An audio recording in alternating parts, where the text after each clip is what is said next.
Hello guys, আজকা একটা ঘটনা ঘটছে।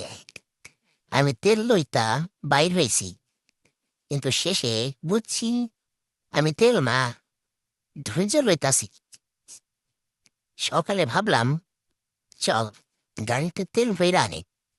প্রথম পাম্পে গিয়া দেখি লাইন এমন, মনে হয় বিয়া বাড়ির ফিল খাওন। দ্বিতীয় পাম্পে গিয়া দেখি আরো বড় লাইন, মনে হয় এটা লাইনের ওয়ার্ল্ড কাপ।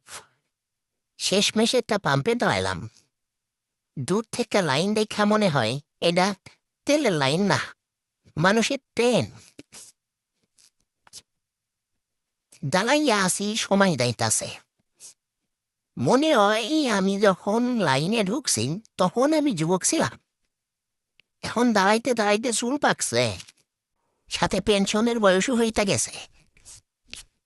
পাম্পের এর বাইরে জিজ্ঞালা, ভাই তুমি কতজন?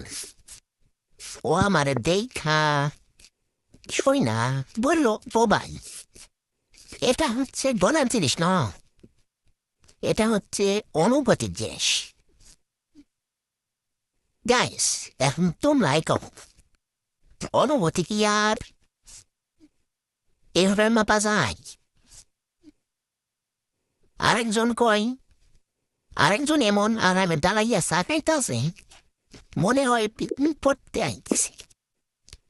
মনে মনে ভাবতাছি, এখানে একটা দোকান দিয়া দেব, দোকানের নাম দিব লাইন হোটেল। একটু পরে দেখি পাম্পের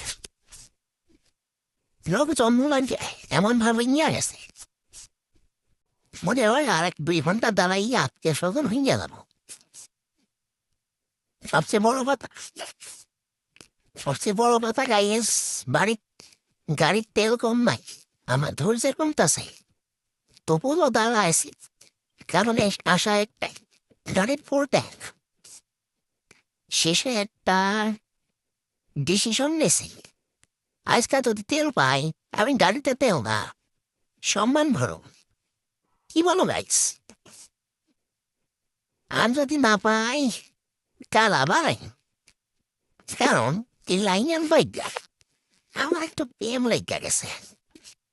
বাঙালি তো হাজার হলো, লাইন ছাড়া কি আর মাল জটে?